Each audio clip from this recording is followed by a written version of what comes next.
माता रामो मत पिता रामचन्द्रः स्वामी रामो मत सखा रामचन्द्रः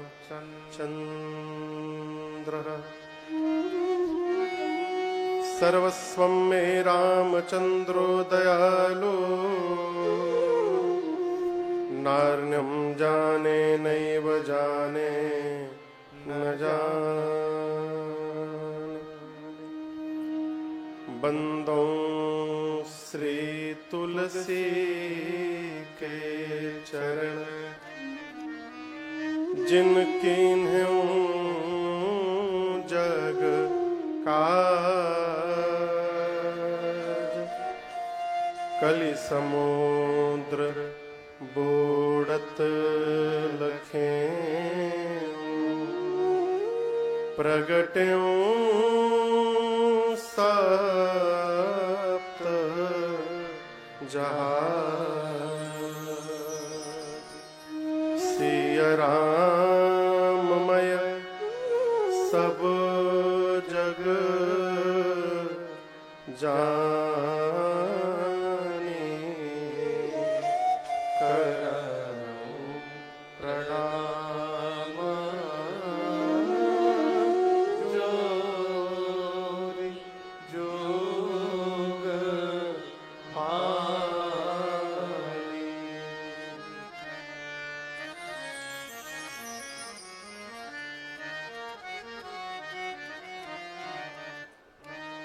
सियावर रामचंद्र भगवान की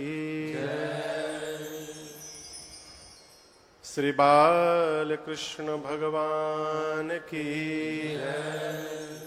उमापति महादेव की पवन सुत हनुमान की पूज्यपाद गोस्वामी तुलसीदास जी महाराज की श्री रामचरितमानस भगवान की नमः पार्वती पतये हर हर महादेव।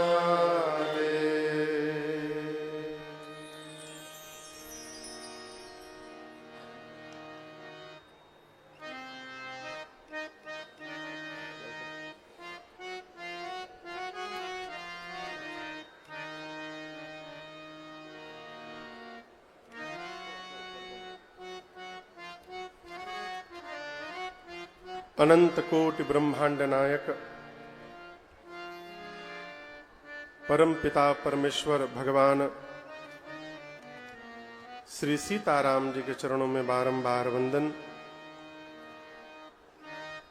बहुत भावन भगवान विश्वनाथ, जगत जननी मां भवानी तथा अनंत बलवंत श्री हनुमंत लाल जी महाराज के चरणों में साष्टांग दंडवत। प्रातः स्मरणीय परम पूज्यपाद गोस्वामी श्री तुलसीदास जी महाराज के पावन चरणों में बारंबार वंदन। आपका ये नगर कोलारस, जहां पर श्री राम कथा महोत्सव समिति तथा श्री हनुमान मंदिर समिति धर्मशाला कोलारस संस्था के तत्वावधान में श्री रामचरितमानस के अखंड पाठ के 3 वर्ष पूर्ण होने के इस परम पुनीत अवसर पर चल रही ये यज्ञ के साथ साथ 9 दिवसीय श्री राम कथा महोत्सव, जिसके आज हम और आप 8वें सत्र में यहाँ पर उपस्थित हुए हैं। आज के दैनिक यजमान परिवार के रूप में श्रीमान रामेश्वर जी बिंदल, श्रीमान संजय श्रीवास्तव जी, श्रीमान संदीप जी पारीक, श्रीमान अमित गोयल जी तथा श्रीमान कमल किशोर जी दुबे, इन सब ने मिलकर ठाकुर जी का वंदन पूजन किया। हमारे आपके मध्य आज श्री घुमेश्वर धाम ग्वालियर से आए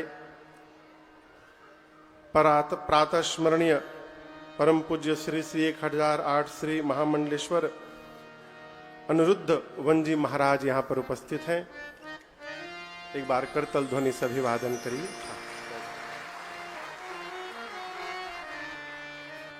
भिंड के जिला जज श्रीमान आकाश जी शर्मा सपरिवार यहां पर उपस्थित हैं। न्यायाधीश श्रीमान कुलदीप जी जैन तथा न्यायाधीश श्रीमान संजय जी जैन आज यहां उपस्थित हैं। इनके अलावा आसपास से आए आप सभी कथा के रसिक श्रोता बंधु, भक्तिमयी माताएं बहनें तथा विज्ञान के माध्यम से पूरे विश्व में जहां जहां भी इस कथा का जीवंत प्रसारण किया जा रहा है, सुनने वाले सभी श्रोताओं को इस मंडली के साथ मेरा सादर जय सिया राम। जय सिया राम। और जोर से कहिए, मेरे कहने के बाद कहिए जय सिया राम। जय सिया राम। ये हुई ना बात। कल हमने और आपने भरत भैया और प्रभु श्री राम के मिलन की कथा को गाया, श्रवण किया। गोस्वामी जी कहते हैं जिस समय श्री राम जी ने भरत भैया को गले लगाया था, उस समय गोस्वामी तुलसीदास जी अपनी कलम नीचे रख दिए थे। कहते हैं कि अगमा सनेहा भरत रघुबर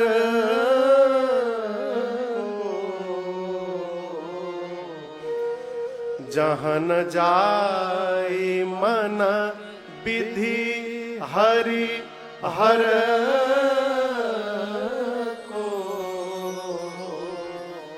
गोस्वामी जी कहते हैं राम जी और भरत जी के जो मिलन में जो प्रेम दर्शन हो रहा है, इस प्रेम को समझना और इसकी व्याख्या करना मेरे मन के लिए अगम है, अर्थात ये मेरे बस की बात नहीं है। मैं क्या होता हूं, जहां न जाई मन विधि हरि हर को। मैं तो गोस्वामी तुलसी हूं, इस प्रेम की व्याख्या ब्रह्मा विष्णु महेश भी नहीं कर सकते। हमारे तरफ एक घास होती है पूर्वांचल में, यहां भी होती होगी, जिससे कुटिया छाई जाती है, उसको गांडर कहते हैं। क्या कहते हैं? ये आप लोग देखें, लंबी लंबी घास होती है जिससे कुटिया मड़ई छाई जाती है। समझ रहे हम क्या बोल रहे हैं? गोस्वामी जी कहते हैं सितार जो वाद्य है, सितार वाद्य से उसके तार को निकाल के रख दिया जाए। समझ रहे हैं आप? सितार में तार होता है ना, वही बजता है। सितार के तार को निकाल के रख दीजिए और उस तार के जगह सितार में गांडर बांध दीजिए, घास। तो क्या सितार में यदि गांडर घास बंध जाए तो उससे सुंदर राग निकल सकता है क्या? बोलिए नहीं। गोस्वामी जी कहते हैं जिस प्रकार गांडर से सुंदर ध्वनि नहीं निकल सकती, उसी प्रकार मेरे जैसे कुमति से भरत जी और राम जी की प्रेम की व्याख्या नहीं हो सकती। सो मैं कुमति कहूं के ही भांति, बाज सुराग की गांडर ताती। चारों भैया मिले हैं। राम जी लक्ष्मण जी से भरत जी शत्रुघ्न जी मिले। अब इसके बाद भरत जी और शत्रुघ्न जी सीता मैया को प्रणाम करने गए। और आप समझिएगा, राम जी को लेके भरत जी के मन में संशय नहीं है। एक साथ जन्म लिए हैं, पढ़े हैं, बढ़े हैं, खेले हैं, भाव स्वभाव सब जानते हैं। भरत जी तो चित्त अयोध्या में ही कह दिए थे, यद्यपि मैं अपराधी हूं, मेरे कारण सारा उत्पात हुआ है। अयोध्या वासियों से और गुरु जी से भरत जी ने कहा था, मुझे विश्वास है कि मैं पापी हूं, लेकिन जैसे मैं भैया के सामने जाऊंगा चित्रकूट में, भैया मेरे सभी अपराधों को क्षमा करके और दौड़कर मुझे अपने गले लगा लेंगे। ये मुझे विश्वास है उन पर, ये भरत जी का विश्वास है। राम जी के प्रति संशय नहीं है उनको, भरत जी को संशय सीता मैया को लेकर के है। किस बात का संशय? भरत जी मन में सोचते हैं कि मां तो हम लोग के साथ नहीं रही है ना, वो तो मिथिला से आई हैं, जब से आई हैं तब से मुझे देख रही हैं, हो सकता है मुझे ठीक से न जानती हूं अभी, और कहीं मेरे मन प्रति उनके मन में अन्यथा भाव आ गया, फिर मैं कहां जाऊंगा। और गोस्वामी जी लिखते हैं कि जैसे भरत जी मां जानकी को जाकर प्रणाम किए हैं, बात नहीं हुई है, केवल भरत जी ने मां के नेत्र को देखा, आंख को देखा, और नेत्र देखकर ही भरत जी समझ गए कि मां के मन में मेरे प्रति कोई अन्यथा भाव नहीं है। सब विधि मने सब प्रकार से, सब विधि सानुकूल, यानी अपने पर अनुकूल लखी सीता जी को देखकर भरत जी ने सब प्रकार से अपने प्रति मां को जब अनुकूल देखा, भे निसोच उर अप डर बीता, सारा सोच और भरत जी का वहीं पर समाप्त हो गया। भरत जी प्रसन्न हो गए, मां के मन में कोई भाव गलत नहीं है। आपने सुना राम जी के कहने पर भी गुरुदेव ने कहा कि राम कुछ दिन और रहने दीजिए, पूरा समाज चित्रकूट में है। भरत जी रात में सोच रहे हैं, एक जुगती नमन ठहरानी, सोचत भरत ही रहना बिहार। भरत जी रात में सोच रहे हैं कि भैया कैसे वापस चलेंगे, मां कौशल्या बोल देंगी तो चल चलेंगे, परंतु कौशल्या जी तो राम जननी है, हठ नहीं करेंगी। गुरु जी बोल दे तो, लेकिन गुरु जी को बोलना होता तो अयोध्या में नहीं बोल देते, यहां तक बात ही नहीं आती। भरत जी सोचे फिर मैं बोल दूं क्या, फिर सोचे मेरे जैसे पापी की औकात क्या है कि मैं बोलूंगा प्रभु से। कोई उपाय समझ में नहीं आ रहा है। पूरी रात बीत गई, सवेरा हुआ, गुरुदेव भगवान ने एक सभा बिठाई और अयोध्या से जितने लोग गए थे सारे लोग उस सभा में बैठे हैं। भरत भैया को गुरु जी ने अपने बगल में बुला करके बिठाया। भरत वशिष्ठ निकट बैठा है। और याद रखिए इस सभा में राम जी, लक्ष्मण जी, सीता जी नहीं है, अयोध्या वाले हैं। आपस में मीटिंग कर रहे हैं कि अब क्या किया जाए। अयोध्या से तो चित्रकूट आ गए हम लोग, अब क्या करें। गुरुदेव ने सभा को संबोधित करते हुए कहा कि सभी लोग ध्यान से एक बात सुनिएगा, राम अयोध्या में रहें चाहे राम चित्रकूट में रहें, मैं कहता हूं अयोध्या के राजा राम हैं। गुरुजी ने स्पष्ट कर दिया, राजा राम। और केवल ये स्पष्ट नहीं किया कि राम जी राजा हैं, गुरुजी ने यह भी कह दिया कि राम जी जीव नहीं है, राम भगवान है। राम जी क्या है? भगवान है। धर्म धुरीन भानुकुल भानु, राजा राम स्वबस भगवानु। राम भगवान है। और गुरुदेव ने कहा हम और आप क्या होते हैं? ब्रह्मा, विष्णु, महेश, सूर्य, चंद्रमा, अरुण, वरुण, कुबेर, पवन, पावक, दिग्पाल, पूरा ब्रह्मांड राम की आज्ञा का पालन करता है। पूरा चराचर राम की आज्ञा का पालन करता है। मैं गुरु हूं। यदि हमसे आप लोग पूछिएगा तो क्या करना चाहिए, तो मैं तो यही कहूंगा कि हम लोगों को भी राम जी की ही आज्ञा का पालन करना चाहिए मेरे हिसाब से। अब आप लोग कहिए कि क्या किया जाए।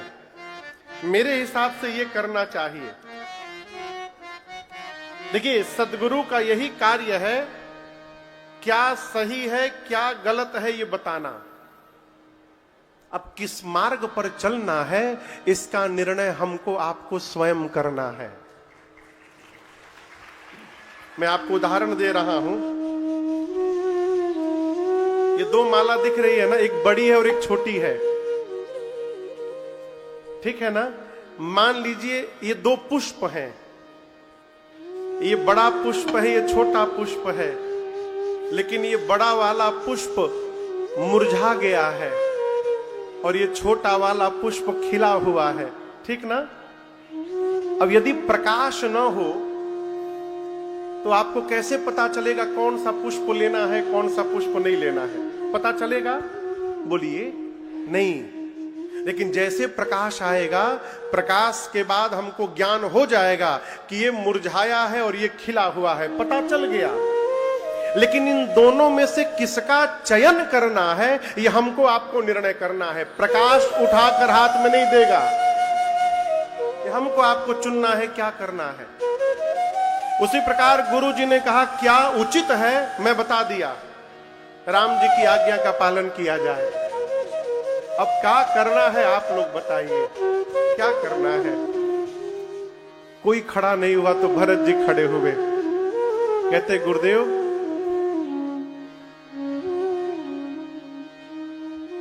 आज तक अयोध्या की विपत्ति को आपने संभाला गुरुजी। मैंने तो सुना है कि आप ब्रह्मा जी की लेखनी भी बदल देते हैं। कितना बड़ा दुर्भाग्य है कि आज मेरे से आप उपाय पूछ रहे हैं? पूछे हूं मोहि उपाय अब सो सब मोर अभाव। ये मेरा दुर्भाग्य है। आप जानते हैं गुरुदेव क्या करना है। गुरुजी बोले भरत मेरे पास एक उपाय है राम को वापस ले चलने का, यदि आप सहायता करेंगे तो। भरत जी ने कहा कहिए गुरुजी। गुरुजी बोले बेटा बुद्धिमान वही कहलाता है जो देखे कि सर्वस्व समाप्त हो रहा है तो आधे में संतोष कर ले। आप समझ रहे हैं इस बात को? जैसे मान लीजिए किसी को आप 10,000 रुपया उधार दे दीजिए, सरकार 10,000 किसी को उधार दे दीजिए और वो सामने वाला कहे कि हम अगले महीने की 1 तारीख को आपके घर आएंगे और आपका 10,000 लौटा देंगे। आज कौन तारीख है हो? 1 मार्च। अच्छा आज 1 तारीख है। हाँ, अब आप प्रतीक्षा में है, शाम को 7 बजे कथा के बाद वो आएंगे, हमारा पैसा 10,000 लौटाएंगे। ठीक शाम को 7 बजे अगला आया, आप प्रसन्न हो गए, मानो रुपया मिल ही गया। आप बैठिए बैठिए भाई साहब, तुरंत चाय पिलाएं, रुपया लेकर के आए हैं। और सामने वाला आपसे बोले भाई साहब 5,000 रुपया और हमको उधार दे दीजिएगा ना, अगले रविवार को एक साथ 15,000 लौटा दूंगा। अब आपके मन में क्या चलेगा? कहीं मना कर दिया तो 10,000 डूब न जाए, तो उस 10,000 को बचाने के चक्कर में आप 5,000 और उधार दे दीजिएगा। लेकिन हुआ क्या? अब तक 10,000 डूब रहा था, अब 15,000 डूबेगा। यदि आप 10,000 को संतोष कर लेते तो 5,000 बच जाता। गुरु जी कह रहे हैं बुद्धिमान वही है जो आधे में संतोष कर लेगा, पूरे को छोड़कर, तो वो आधा बच जाएगा।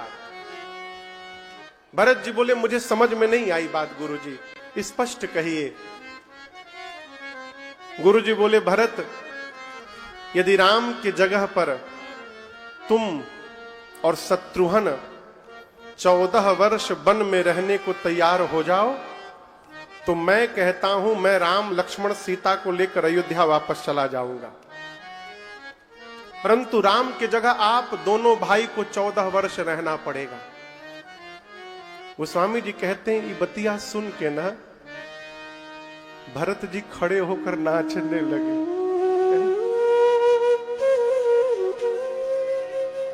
नाचने लगे।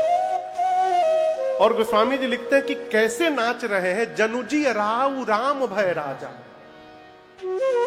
ऐसे नाचने लगे जैसे मरे हुए महाराज जीवित हो गए और राम जी अयोध्या के राजा बन गए। ये दोनों घटना होने के बाद जितना नाचते भरत जी उतना नाचने लगे। गुरु जी बोले भरत इसका मतलब मैं समझ लूं कि आप 14 वर्ष दोनों भाई वन में रहने को तैयार हो गए हैं? भरत जी बोले तैयार हैं गुरु जी, लेकिन 14 साल नहीं रहेंगे, 14 साल नहीं रहेंगे। गुरु जी बोले कितना रहिएगा? भरत जी बोले गुरु जी जीवन भर रहेंगे, हम अयोध्या लौट कर आएंगे नहीं गुरुदेव, हम दोनों भाई जीवन भर इस वन में रह जाएंगे, सब कुछ छोड़ देंगे, पूरा संपत्ति परिवार सब त्याग देंगे, कानन करऊं जन्म भरी बासु, हम लौट कर अयोध्या देखेंगे नहीं कभी, जीवन में वन में ही मर जाएंगे गुरुदेव। यदि मेरे वन में रहने से भैया वापस लौट जाएंगे, आप लेकर के जाइए, मैं वन में चला जाता हूं और भीतर। भरत जी की इस बात को सुनकर गुरुदेव की मति हेरा गई, मति सुन्न पड़ गई। सुन्न पड़ना समझते हैं?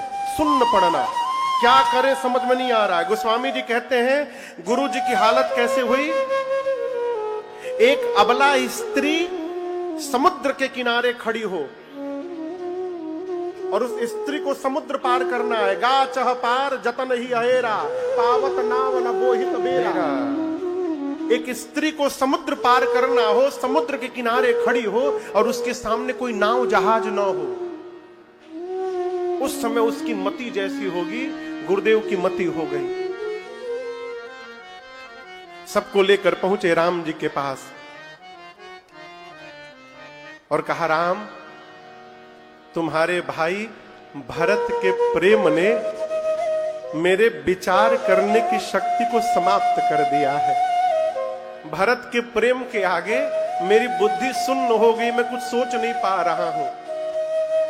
मैं तो कह रहा हूं राम जो भरत जी बोल रहे हैं ना वही कर लिया जाए। जैसे गुरुदेव ने ये बात कही, राम जी ने भरत भैया को हृदय से लगा लिया और राम जी बोले भरत आज तुम अपने भैया राम को भी पीछे छोड़ दिए। क्यों? जिस शिष्य की प्रशंसा उसका सद्गुरु करने लगे, उससे भाग्यशाली जीव संसार में दूसरा कोई नहीं होता है।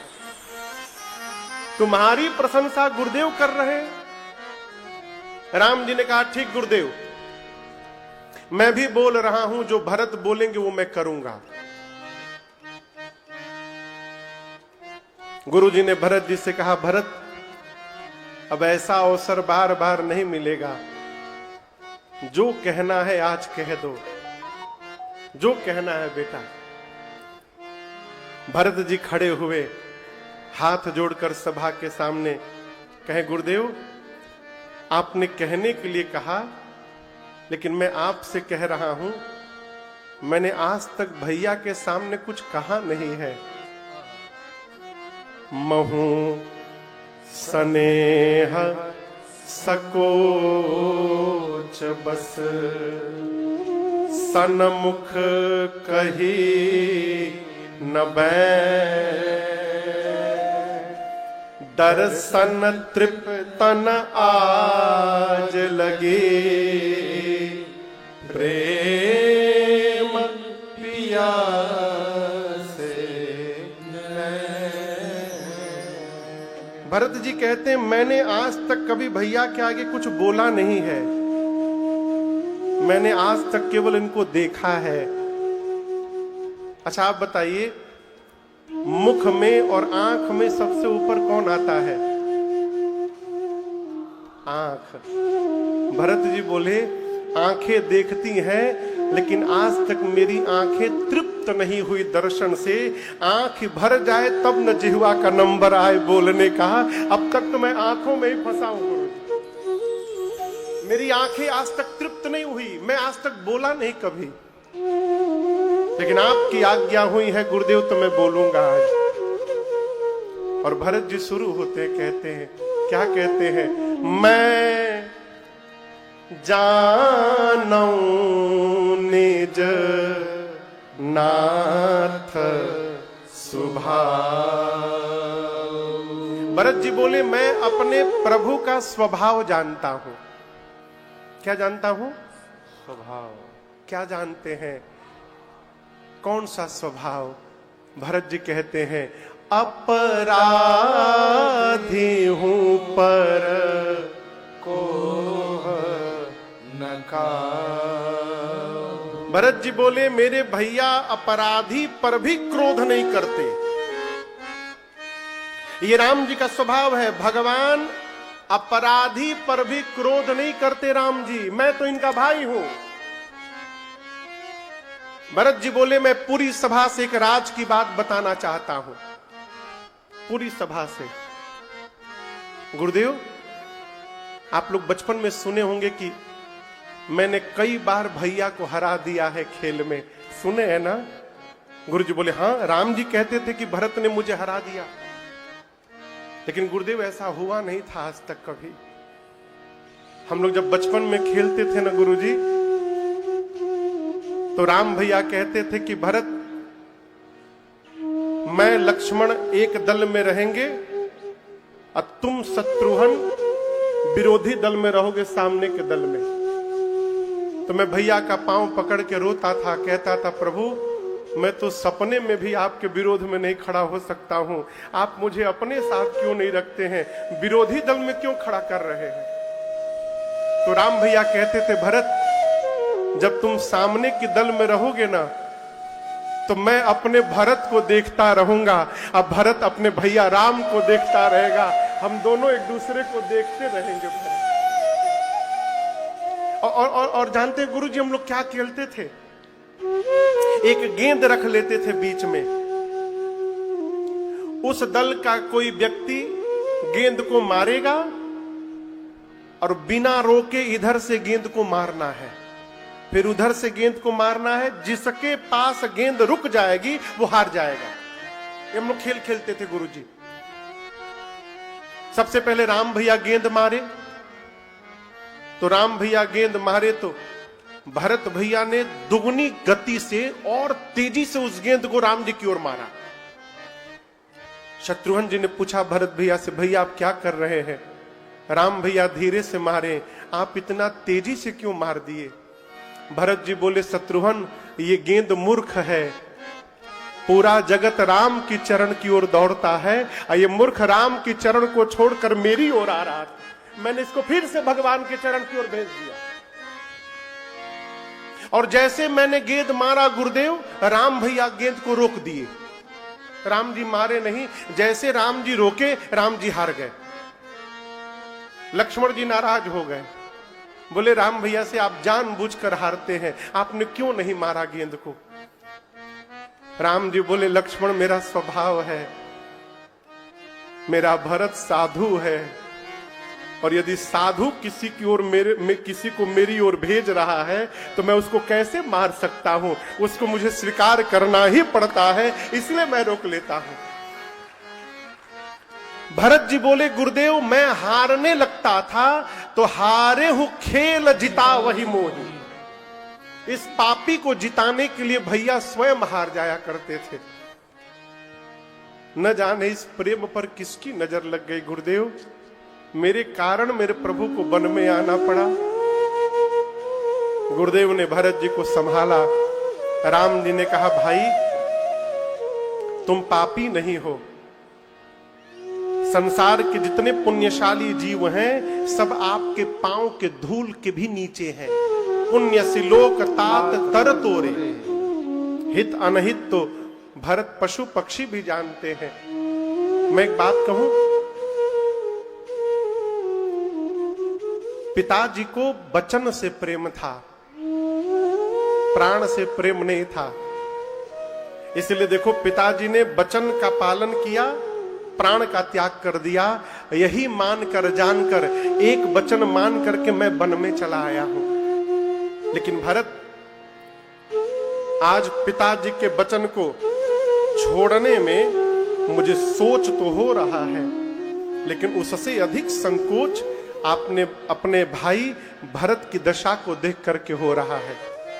पूरी सभा सुन ले। राम जी बोले यदि भरत बोल देंगे, राम जी ने कहा यदि भरत बोल देंगे तो मैं अपने भाई भरत के लिए पिताजी के वचन का भी त्याग करने को तैयार हूं, मैं पिताजी का वचन छोड़ दूंगा। भरत बोल देंगे तो मैं त्याग कर दूंगा। भरत जी जब सुने कि मेरे लिए भैया पिताजी के वचन को त्यागने को तैयार हो गए, भरत जी पांव में गिर गए। नहीं प्रभु, जेहि विधि प्रभु प्रसन्न मन हो, करुणा सागर कीजिए सो। प्रभु जैसे आपका मन प्रसन्न हो प्रभु आप वो करिए। भरत जी ने कहा। राम जी सोच ही रहे थे क्या बोलूं, तब तक जनक जी महाराज मिथिला से पूरे समाज के साथ आ गए। राम जी ने जाकर दंडवत प्रणाम किया, उचित स्थान प्रदान किया पूरे समाज को। जो बात चल रही थी बात वहीं रुक गई। अयोध्या मिथिला का समाज चित्रकूट में जुट गया। 4 दिन बीता। कितना दिन? 4 दिन। 4 दिन बाद सीता जी की मां सुनैना जी राम जी की मां कौशल्या जी से मिलने गई। जिस कमरे में मिलने गई ना, उस कमरे में सुनैना जी के अलावा 3 लोग बैठे थे। कौन कौन? कौशल्या मैया, कैकेयी मैया और सुमित्रा मैया। यही चारों माताएं हैं, 3 अयोध्या की और 1 सुनैना जी। चारों माताएं बैठी हैं। आप पढ़िएगा मानस को, कोई कुछ बोल नहीं रहा है। कौन प्रारंभ करे बात और क्या बोलेगा? सुमित्रा मैया ने चुप्पी को तोड़ी और सुमित्रा मैया ने सुनैना जी से कहा कि बहन, अब लग रहा है कि ब्रह्मा जी बूढ़े हो गए हैं। उन्होंने पूछा क्यों? काम ही ऐसा कर रहे हैं ब्रह्मा जी। बताइए, दूध के ऊपर जो मलाई जमती है, आप समझ रहे हैं ना? क्या उस मलाई को फाड़ करके और फिर उसको सिलते समय सुई को भीतर घुसाने के लिए वज्र से मारा जाएगा? क्या दूध की मलाई वज्र की चोट को बर्दाश्त कर पाएगी? बोलिए। ब्रह्मा जी ने ऐसा ही काम किया है, वज्र से प्रहार किया है अयोध्या के ऊपर। आज कौशल्या जी ने सुनैना जी से कहा कि बहन, मेरे बच्चों के पिता अब नहीं रहे, आज के बाद अब जनक जी ही उनके पिता हैं। हम आपसे एक बात पूछें? सुनैना जी ने कहा पूछिए। जिस समय की ये घटना है त्रेता में, उस समय घर को यदि प्रकाशित करना हो तो कितने उपाय थे? कल्पना करिए। 3 उपाय थे। कितने? सूर्य का प्रकाश, मणि का प्रकाश और नहीं तो दिए का प्रकाश। कौशल्या जी ने कहा कि मेरे अयोध्या को प्रकाश देने के लिए 3 उपाय हैं, सूर्य, मणि और दीपक। जोर से बोलिए, दीपक। लेकिन बहन, महाराज के जाने के साथ अयोध्या का सूर्य डूब गया। महाराज गए, महाराज के साथ सूर्य डूब गया। प्रकाश देने के लिए मणि था, लेकिन रघुवंश के मणि राम अयोध्या को छोड़कर आज चित्रकूट को प्रकाश दे रहे हैं, यहां चले आए हैं। अब मेरे घर को प्रकाश देने के लिए दिया बचा है, केवल दिया बचा है। सुनैना जी ने पूछा वो दिया है कौन? कौशल्या जी बोली मुझे भी पता नहीं था, लेकिन मरते समय महाराज ने मुझसे कहा कौशल्या, बार बार मोही कहे मही पार। क्या कहा था? कि जाने हूं सदा भरत कुल दे महाराज ने कहा था कौशल्या भरत को कुल का दीपक समझना।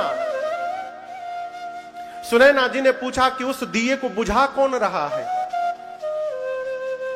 मां कौशल्या ने कहा बहन राम के वियोग रूपी बयार के सामने वो दीपक पड़ गया है।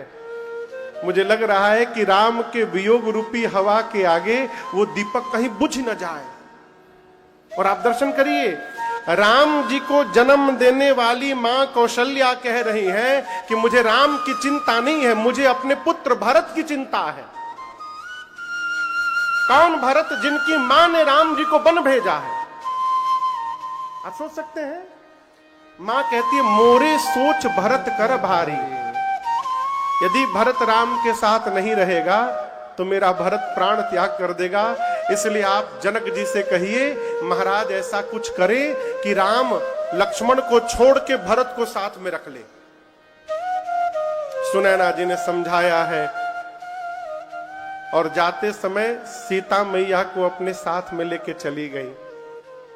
अपने पक्ष में जहां मिथिला के लोग रहे थे, रुके थे। और आपको बताऊं, सीता मैया के विदा के बाद पहली बार जनक जी ने मां को देखा था। जिस बेटी को दुल्हन के रूप में सजाकर विदा किया था, वही बेटी आज तपस्विनी के रूप में दिखाई पड़ी। महाराज रोए नहीं, आनंद में मां जानकी को गले लगाकर बोल पड़े। क्या? पुत्री पवित्र किए कुल दो, पुत्री पवित्र किए कुल दो, सुजस धवल जग कह सबको,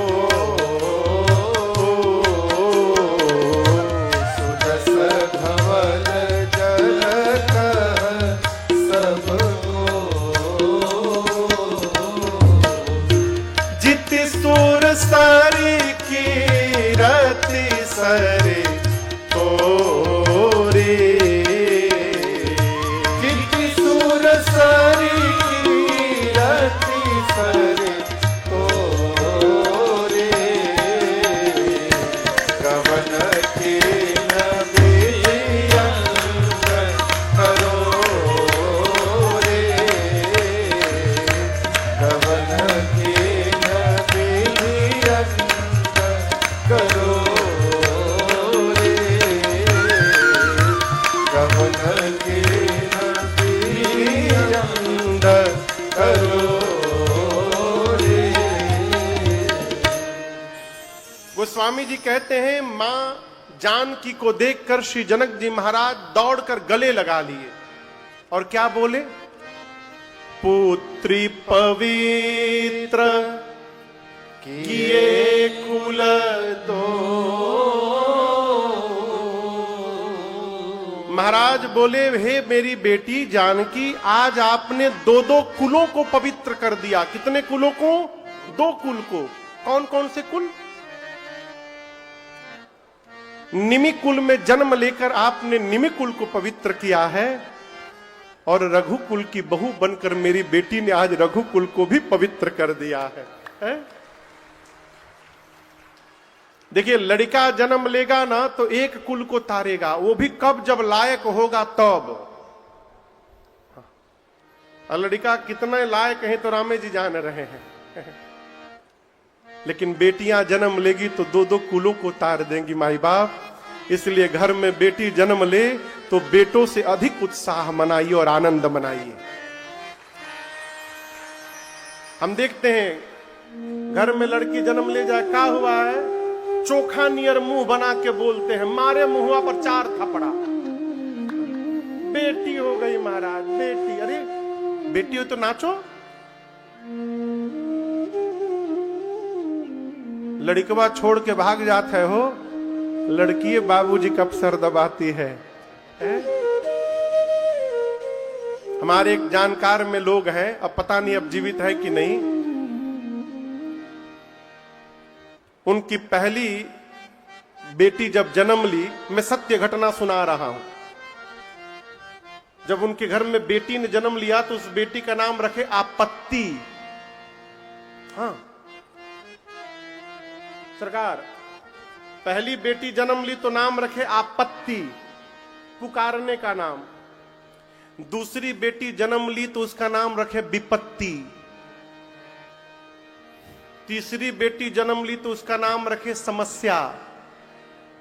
और चौथी बार बेटा जन्म लिया तो उसका नाम रखे समाधान। मैं सत्य बता रहा हूं, आपत्ति, विपत्ति, समस्या, तीन उनकी बेटियां थी और समाधान बेटा था।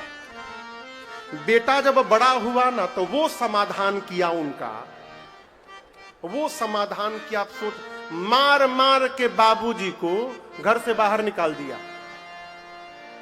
तो जिन बेटियों का नाम आपत्ति, विपत्ति, समस्या रखे थे, बुढ़ापे में उन्हीं बेटियों ने पिता का देखभाल किया और सारा भार उठाया। इसलिए मेरी प्रार्थना है, घर में देखिए, वेद भगवान ने जितने यज्ञ बताए हैं, यहां भी यज्ञ चल रहा है, सारे यज्ञ का फल एक तरफ, और मनुष्य ने अपने जीवन में एक कन्या दान कर दिया, उसका फल एक तरफ, कोई बराबरी नहीं है। इसलिए घर में बेटियां जन्म ले तो आप नाचिए कि भगवान ने आपको यज्ञ करने का सौभाग्य प्रदान किया है? बेटियां घर का श्रृंगार होती हैं, उनका आदर करिए। महाराज कहते, मेरी बेटी ने 2-2 कुलों को तार दिया। आज धन्य कि मैं जानकी का पिता हूं। थोड़ी देर मां अपने पूरे परिवारजनों से मिली और विलंब हो रहा है सासू माताओं की सेवा में, ऐसा जानकर विदा लेकर के अपने पक्ष में गई, जाकर तीनों माताओं की सेवा करने लगी।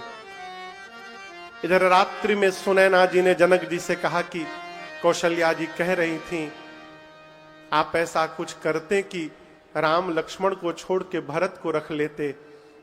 जनक जी ने कहा, सुनैना, जितना दोनों को मैं जानता हूं, भरत वही करेंगे जो उनके भैया राम कहेंगे, आप चिंता मत करिए। अगला दिन हुआ,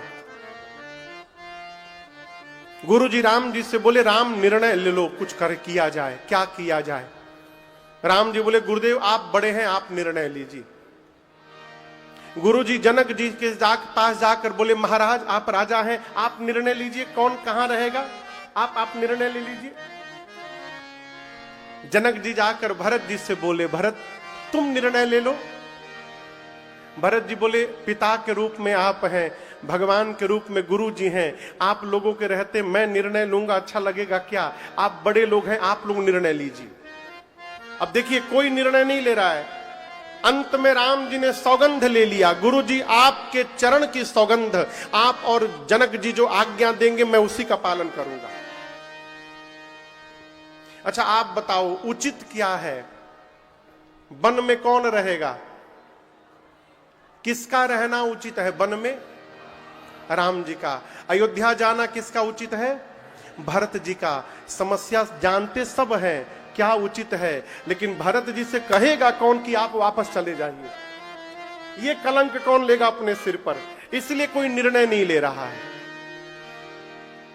भरत भैया ने कहा, प्रभु मैं आपकी सेवा करना चाहता हूं। क्या करना चाहता हूं? जोर से बोलिए, सेवा। राम जी बोले, कौन सी सेवा? तो भरत जी कहते हैं, प्रभु अज्ञा समना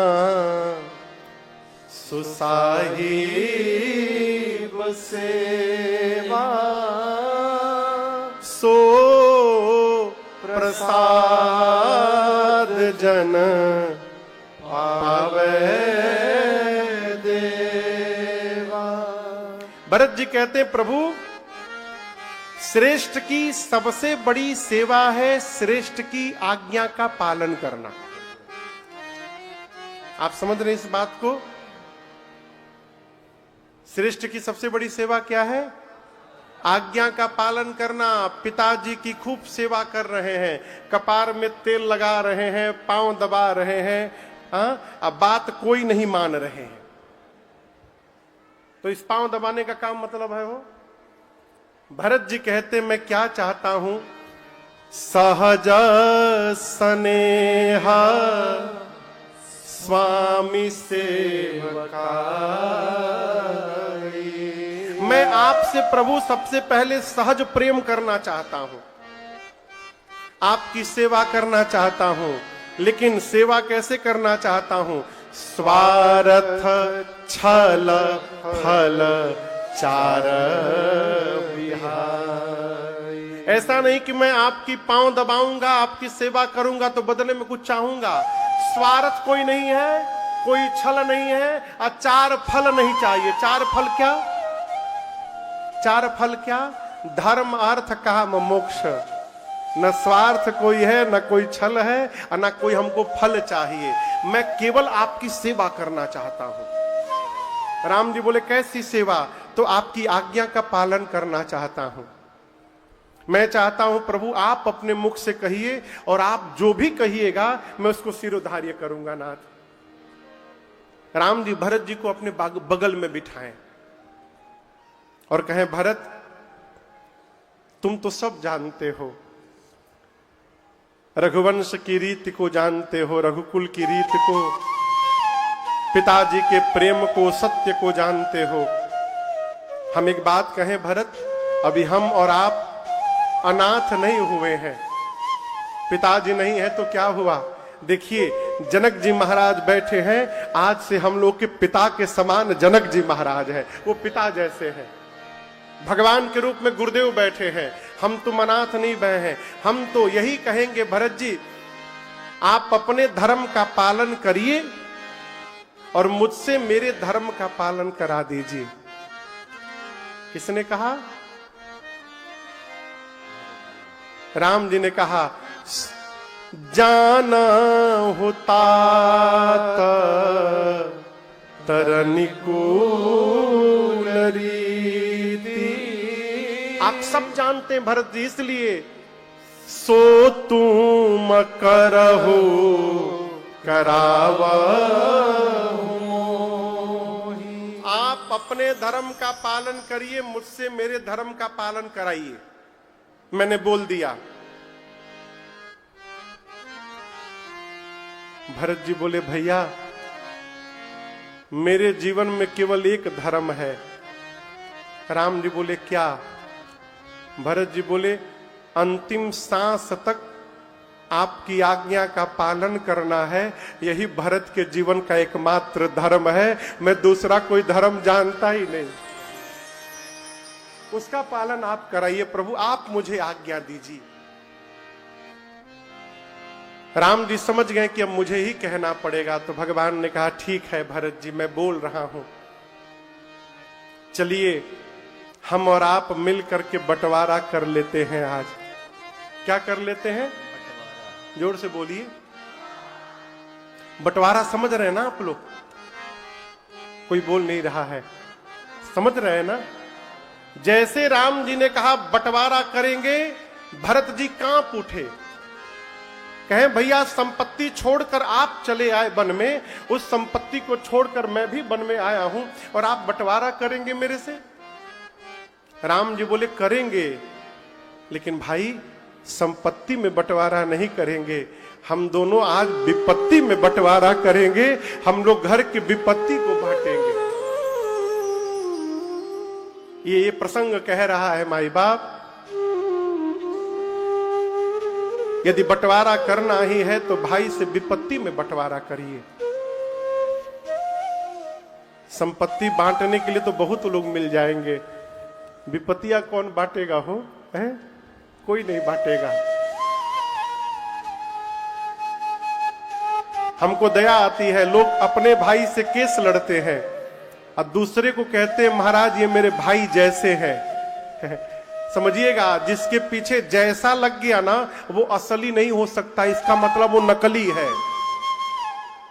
अपने भाई को नहीं कहा जाता कि भाई जैसे, अपना भाई भाई होता है। ये हमको आपको तय करना है कि हमारे जीवन में रुपया महत्वपूर्ण है कि संबंध महत्वपूर्ण है। पैसा आज है कल नहीं रहेगा, आज नहीं है कल हो जाएगा। संबंध समाप्त हो गया तो दोबारा कभी जीवन में लौटने वाला नहीं है। इसलिए संबंध को बचाइए। राम जी बोले हम लोग विपत्ति बांटेंगे। कैसे? 14 वर्ष में वन में रहूंगा और 14 वर्ष भरत आप अयोध्या में जाकर संभाल करेंगे। भरत जी भगवान के चरणों में गिर गए, प्रभु हम अभिषेक की सामग्री लाए हैं, आज्ञा हो तो अभी आपका राज्याभिषेक हो जाए। राम जी बोले लौटने के बाद। अत्रि मुनि ने ले जाकर अभिषेक की पूरी सामग्री को, आप कभी चित्रकूट गए होंगे तो दर्शन किए होंगे, बांदा के रास्ते में कुआं पड़ता है, उसी कुएं में ले जाकर पूरा सामान डलवा दिए और बोले भरत आज के बाद जगत इस कुएं को भरत कूप के नाम से जानेगा और जो भी इसके जल को अपने ऊपर छिड़क लेगा ना, उसे सभी तीर्थों में स्नान करने का फल प्राप्त हो जाएगा। ये इस कुएं की महिमा होगी आज से। 5 दिन भरत जी चित्रकूट का दर्शन किए। 6ठे दिन विदा का दिन है। राम जी से भरत भैया ने विदा मांगा है। भगवान ने खूब गले लगाकर समझाया है कैसे रहना है, क्या क्या करना है। भरत जी सुन रहे हैं लेकिन हृदय को शांति नहीं मिल रही। क्यों? एक चिन्ह चाहते हैं भरत भैया। तो भरत जी को देने के लिए भगवान ने अपने आप को ही पादुका के रूप में परिवर्तित कर दिया। एक रूप से हमारे गुरुदेव भगवान कहते हैं यहां राम जी का पादुका अवतार हुआ है। और जैसे भगवान ने पादुकाओं को दिया, प्रभु कर कृपा पावरे लेने, प्रभु कर कृपा पावरे लेने, सादर भरत शीस धरे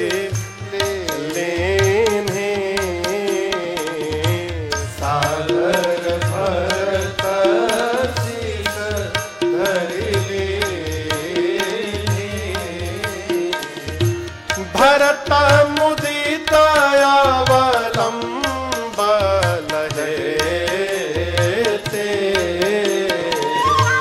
भरत मुदित अवलंब लहेते, अस सुख जस सिया राम रहे, अस सुख जस सिया राम रहे, अस सुख जस सिया राम रहे।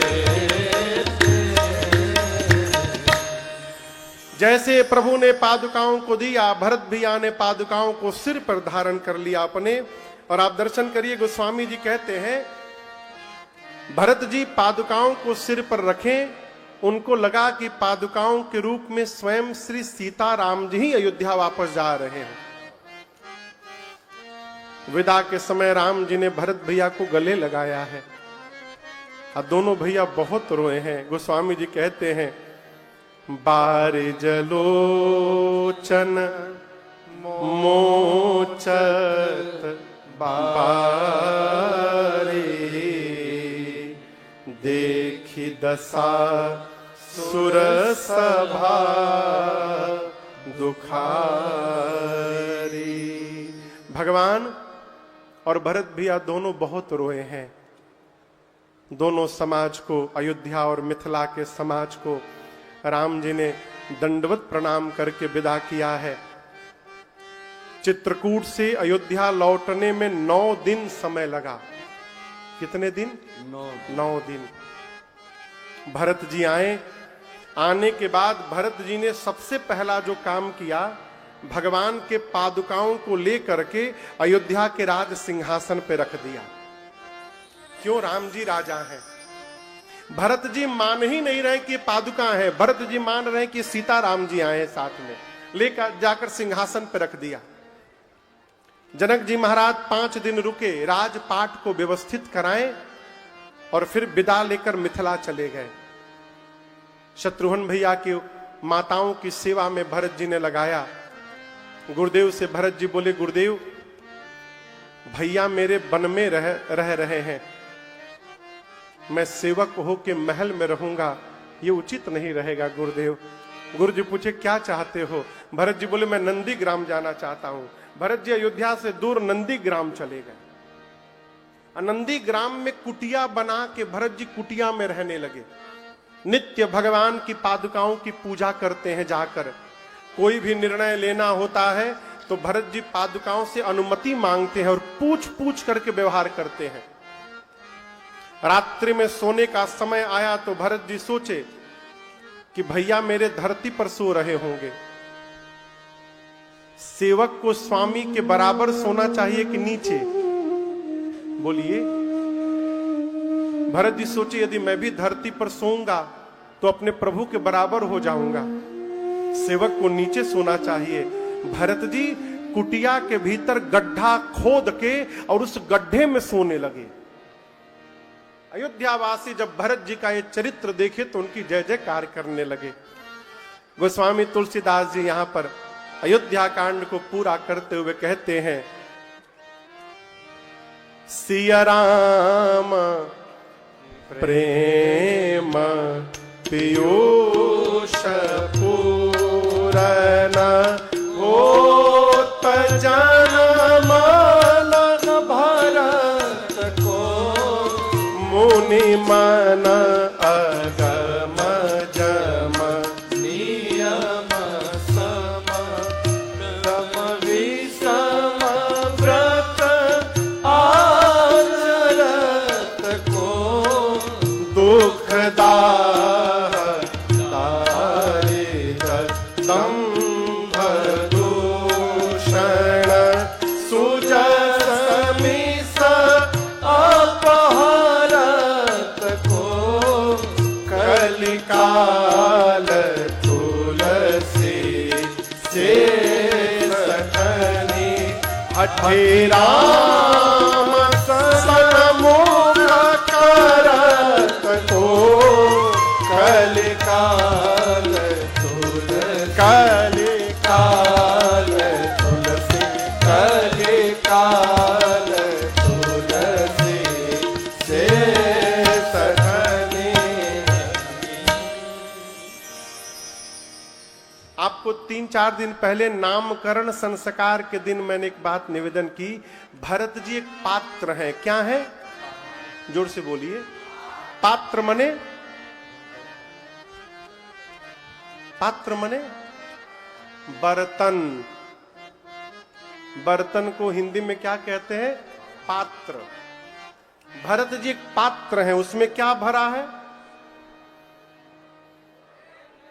श्री सीताराम जी का अमृत रूपी प्रेम भरा है।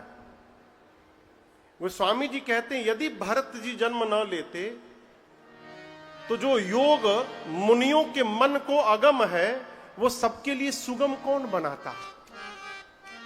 यदि भरत जी जन्म न लेते तो कलयुग के जो विकार हैं, काम क्रोध मद मोह लोभ मत्सर, इन विकारों का हरण कौन करता? और गोस्वामी जी अपने लिए कह रहे हैं यदि भरत भैया जन्म न लिए होते तो इस 60 तुलसी को इस कलयुग में हठ पूर्वक राम जी के सामने लाकर खड़ा कौन करता यदि भरत जी जन्म न लिए होते तो। गोस्वामी जी भरत भैया के चरित्र को सुनने का फल बता रहे हैं। भरत चरित करिने, नेम यानी नियम से, तुलसी जो सादर सुनाही। भरत जी के चरित्र को जो आदर पूर्वक सुनेगा उसके जीवन में 2 काम होगा, अवश्य होगा। कितने काम? 2 काम। जोर से बोलिए। सिया राम पद प्रेम। पहला काम होगा सीताराम जी के चरणों में प्रेम होगा। दूसरा अवश्य होई भवरस बीरती। संसार के विषय में जो रस मिल रहा है, जिह्वा को स्वाद का रस मिल रहा है, हम उसी में फंसे हैं। 5:30 हो गया, समोसा चाय मिल जाए ना आनंद आ जाए। ये जिह्वा का रस है। आंख को सुंदर दिखाई पड़ जाए, ये आंख का रस है सरकार। मुलायम स्पर्श करने को मिल जाए, त्वचा का रस है। बढ़िया सूंघने को मिल जाए, नासिका का रस है। हम इसी में अझुराए हुए हैं। गोस्वामी जी कहते हैं, भरत भैया का चरित्र सुनते रहिएगा। ये जो इंद्रियां विषयों में रस ले रही है, इंद्रियों को इससे वैराग्य हो जाएगा, विरति मिल जाएगी और राम जी के चरणों में विरति हो जाएगी। एक विरति का अर्थ है वैराग्य और दूसरी विरति का अर्थ है विशेष रति, यानी भगवान के चरणों में प्रीत, विरति हो जाएगी वो। इसलिए भगवत कथा को सुनते रहिए जितना हो सके। अगल बगल कथा हो तो कथा को सुनिए, समय मिले तो भगवान का नाम लेते रहिए। यही 2 उपाय है प्रेम बढ़ाने का, केवल और केवल भगवत कथा और भगवत नाम का गुणगान। कलिकाल में यही 2 साधन है जिससे भगवान के प्रति प्रीत जग सके, दूसरा कोई साधन नहीं। राम चरण रति जो चाह अथवा पद निर्वाण। गोस्वामी जी कहते हैं, या तो राम जी के चरण में प्रीति और नहीं तो मोक्ष, दोनों या दोनों में से कोई एक। क्या उपाय है? राम चरण रति जो चाह अथवा पद निर्वाण। भाव सहित सो यह कथा करऊं श्रवण पुत्र पार। भाव के साथ केवल भगवत कथा को कान से सुनिए, राम जी के चरणों में प्रीत अपने आप बढ़ जाएगी, जग जाएगी। आगे की कथा अरण्य कांड में प्रवेश करती है। किस कांड में? अरण्य का अर्थ मालूम है? अरण्य कहते हैं वन को। वन में राम जी ने क्या क्या लीलाएं की आपको बताऊं। इस कांड के शुरुआत में ही, प्रारंभ में एक घटना घट गई। लक्ष्मण जी एक दिन चित्रकूट में कहीं गए, पुष्प लेने होने कहीं गए, एकांत में किसी काम से गए। चित्रकूट में राम जी और मां अकेले थे बस। सरकार, प्रभु के मन में भाव आया कि आज जानकी का श्रृंगार करूंगा मैं। राम जी अपने हाथ से एक बार चूनी कुसुम सुहाए, एक बार चूनी कुसुम सुहाए, निज कर भूषण राम बनाए, निज कर भूषण राम बनाए, सीतहि पहिराए प्रभु सादर, सीतहि पहिराए प्रभु सादर, बैठे फटिक शिला पर सुंदर, बैठे फटिक शिला पर सुंदर, बैठे फटिक शिला पर सुंदर, बैठे फटिक शिला पर सुंदर। एक बार, कब? एक बार कब? रामचरितमानस में जहां जहां एक बार गोस्वामी जी ने लिखा, वहां कोई घटना घट गई। गोस्वामी जी कहते हैं, एक बार भगवान शंकर, भगवान श्री राम मेरी मां का श्रृंगार करने के लिए अपने हाथ से पुष्प उतारे और भगवान ने मेरी मां जानकी के लिए पुष्पों की आभूषण बनाए। सिर के लिए मांग टीका गजरा बनाया, कान के लिए कर्ण फूल बनाया, गले के लिए हार बनाई, हाथ के लिए कंगन बाजू बंद बनाया, कमर के लिए करधनी बनाई और पांव के लिए पायल बनाया। किसका बनाया? फूलों से। अब बनाने के बाद मेरी मां को भगवान अपने हाथ से सजाने लगे। सीतहि पहिराए प्रभु सादर। मां को भगवान आदर पूर्वक सजा रहे हैं।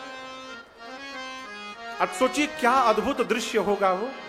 मां बैठी हैं, एक एक आभूषण भगवान अपने हाथ से लगा रहे हैं मां को। मां का श्रृंगार किए और स्फटिक शिला पर मेरी मां के साथ भगवान बैठ गए। इस दृश्य को पूरा देवलोक देख रहा था आकाश से। सरकार, पूरा देव समाज खड़ा होकर देख रहा है। उसी भीड़ में देवताओं के राजा इंद्र का बेटा है जयंत, वो भी खड़ा था। मैं प्रार्थना करूं आपसे, जब जीवन में अपने से बड़े की कोई बात अथवा अपने से बड़े का कोई व्यवहार जब अपने समझ में न आवे, तो ये नहीं कहना चाहिए कि बड़े ने गलत कर दिया। ये मानना चाहिए कि अभी हम इस बात को समझने लायक नहीं हो पाए हैं। जयंत ने क्या सोचा ये भगवान है? कहीं भगवान भी पत्नी को सजाते हैं का? ये तो पत्नी को सजा रहे हैं। और ये सारे देवता इनके भरोसे बैठे कि रावण से मुक्ति दिलाएंगे। अरे भगवान नहीं है, मैं पता करूंगा इनमें कितना बल है, मैं देख लेता हूं। और भगवान की भुजाओं का बल का पता लगाने के लिए मूर्ख जयंत कौवा बन के नीचे आ गया। क्या बन के आया? बना भी तो कौवा बना।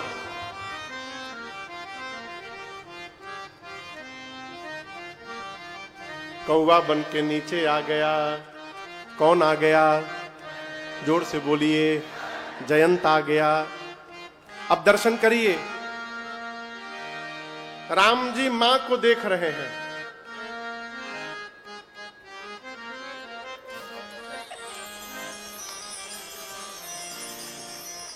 राम जी किसको देख रहे हैं? मां को। मां सामने जयंत को देख रही हैं। राम जी माया के पति हैं। सीता मैया साक्षात माया है। न सीता जी के आगे किसी की माया चलती है, न राम जी के आगे किसी की माया चलती है। राम जी मां को देख रहे हैं, मां सामने जयंत को देख रही हैं। जयंत को लग रहा है कि मैं माया का रूप बना लिया हूं, कोई पहचान नहीं रहा मुझे। और सीता मैया देखकर बोली, इंद्र का बेटा जयंत आज कौवा बन के कहीं घूम रहा है। मां को जयंत दिख रही है, दिख रहा है। अभी मां सोच ही रही थी, तब तक मूर्ख आया और आकर मेरी मां के पांव में चोंच से मार दिया। उसने मार दिया। सीता चरण चोंच हते भागा, मूढ़ मंदमते कारण का। मार दिया। चोट लग गई मेरी मां के पांव में, खून बहने लगा। लेकिन दर्शन करिए, सीता मैया ने राम जी से बोला नहीं कि प्रभु देखिए जयंत मुझे मार दिया। मां ने बोला नहीं बोला। क्यों नहीं बोला? सीता मैया सोचने लगी कि मुझे जगदम्बा कहा जाता है, मैं जगत की मां हूं, इस संबंध से तो मैं जयंत की भी मां हूं। इसने मोह में मुझे मार दिया, बता दूंगी तो प्रभु इसका प्राण ले लेंगे। मां ने जयंत को क्षमा कर दिया, बताया नहीं राम जी से। अब दर्शन करिए, इतनी शक्ति किसके भीतर है? वो चोट खाकर भी कोई क्षमा कर सकता है तो वो केवल मां हो सकती है, दूसरा कोई नहीं हो सकता है। मां ने क्षमा कर दिया, कोई बात नहीं। लेकिन राम जी जान गए। चला रुधिर रघुनायक जाना। मां के पांव के चोट से खून की धारा निकली। उस रक्त की धारा ने भगवान के शरीर को स्पर्श किया। राम जी नीचे देखे, सब जान गए। क्या जान गए? क्या जान गए? सब। क्या सब? किसने मारा? क्यों मारा? कब मारा? कैसे मारा? कहां से आके मारा? भगवान सब जान गए।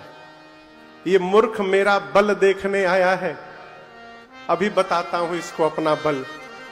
जिस कुशा की चटाई पर राम जी बैठे थे, उस कुशा की चटाई से भगवान ने 2 कुशा निकाला। कितना?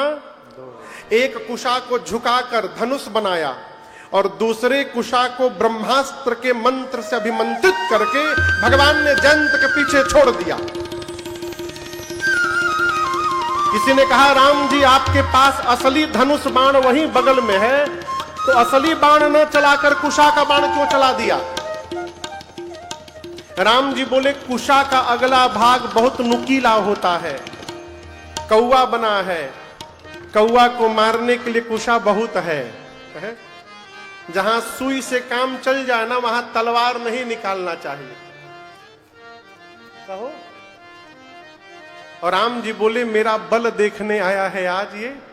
इस मूर्ख को पता चलेगा कि जो राम कुशा को भी ब्रह्मास्त्र बनाने की शक्ति रखते हैं, उनके भुजाओं में कितना बल है, इस मूर्ख को आज पता चलेगा। भगवान ने छोड़ा ब्रह्मास्त्र, प्रेरित मंत्र ब्रह्म सरधावा, चला भांजी बायस है पावा। जैसे ब्रह्मास्त्र देखा, जयंत अपना असली रूप धारण करके दौड़कर रोते रोते अपने पिताजी के पास गया। किसके पास? पिताजी के। कौन है पिताजी उसके? इंद्र।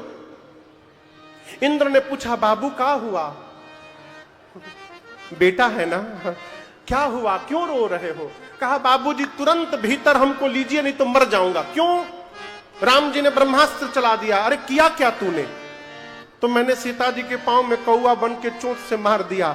इंद्र ने तुरंत मेन गेट बंद किया, कहा जाओ मरो तुम, भगो यहां से, भगा दिया। ब्रह्मा जी के पास गया, ब्रह्मा जी बचा लीजिए हमको, क्या किया है? ऐसा ऐसा काम कर दिया हूं, राम जी ने ब्रह्मास्त्र छोड़ दिया है। ब्रह्मा जी बाण निकाल कर बोले, जल्दी भागो नहीं तो दूसरा ब्रह्मास्त्र मैं छोड़ दूंगा, भगो यहां से। कैलाश गया शंकर भगवान के पास। नारद जी पहले ही शंकर जी को बता दिए थे कि जयंत आएगा, ऐसा ऐसा काम किया है, भाग रहा है चारों तरफ। शंकर जी पहले ही त्रिशूल लेके बैठे हैं। जयंत आए, आओ आओ तहरे के खोजत रहनी, आओ आओ इधर। देखा त्रिशूल, भगा वहां से। 3 लोक 14 भुवन दौड़ा। काहू बैठन कहा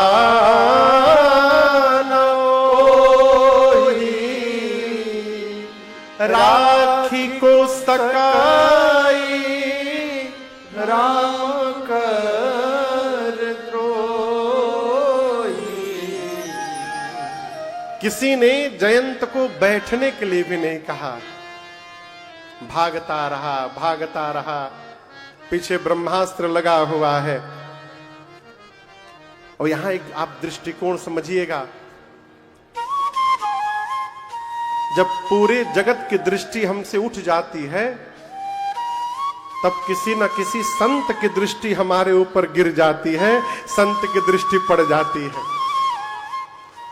यहां नारद जी की दृष्टि पड़ गई जयंत के ऊपर। नारद देखा विकल जयंता। और आप समझिएगा, संत की दृष्टि ऐसे नहीं पड़ती है, बिनु हरि कृपा मिलहि नहीं संत। जब तक भगवान की कृपा नहीं होगी तब तक संत मिलने वाले नहीं है।